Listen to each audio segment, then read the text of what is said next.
Parliament Congress అభ్యర్థి కొండా విశ్వేశ్వరరెడ్డి తెలంగాణ ఎన్నికల సంఘం ప్రధాన అధికారి రజత్ కుమార్ను కలిశారు. టీఆర్ఎస్ తీరుపై ఫిర్యాదు చేశారు. తన సంస్థలో పనిచేసే వ్యక్తి వద్ద 10 లక్షలు లభిస్తే టీఆర్ఎస్ నాయకులు 15 కోట్లు లభించాయని తప్పుడు ప్రచారం చేస్తున్నారని కంప్లైంట్ ఇచ్చారు.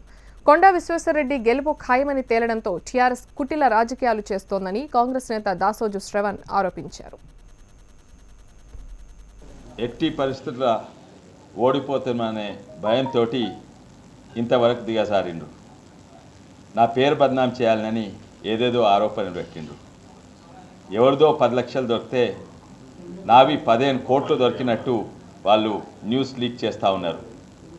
టీవీ ఛానళ్ళు కూడా ఈ అన్నిటి దుష్ప్రచారానికి గురిపడొద్దని నేను విజ్ఞప్తి చేస్తున్నాను. వాళ్ళ ఇంటెలిజెన్స్ ప్రకారంగా వాళ్ళ సర్వేల ప్రకారంగా మాకు తెలిసిందంట నేను భారీ మెజార్టీతో గెలుస్తున్నా.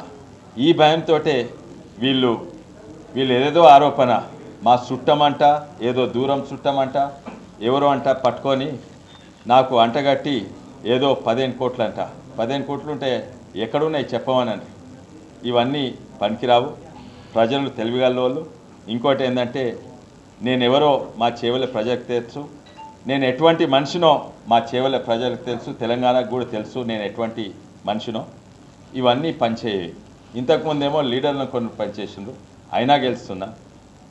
వీళ్ళందరూ అయినా కూడా ఒక వేవ్ ఉన్నది, సైలెంట్ వేవ్ ఉంది. దానికి అదిరిపోయి వీళ్ళు ఇంతవరకు దిగసారిండ్రు. ఇక ఎన్నికల విధుల్లో పాల్గొనేందుకు కర్నూలు జిల్లా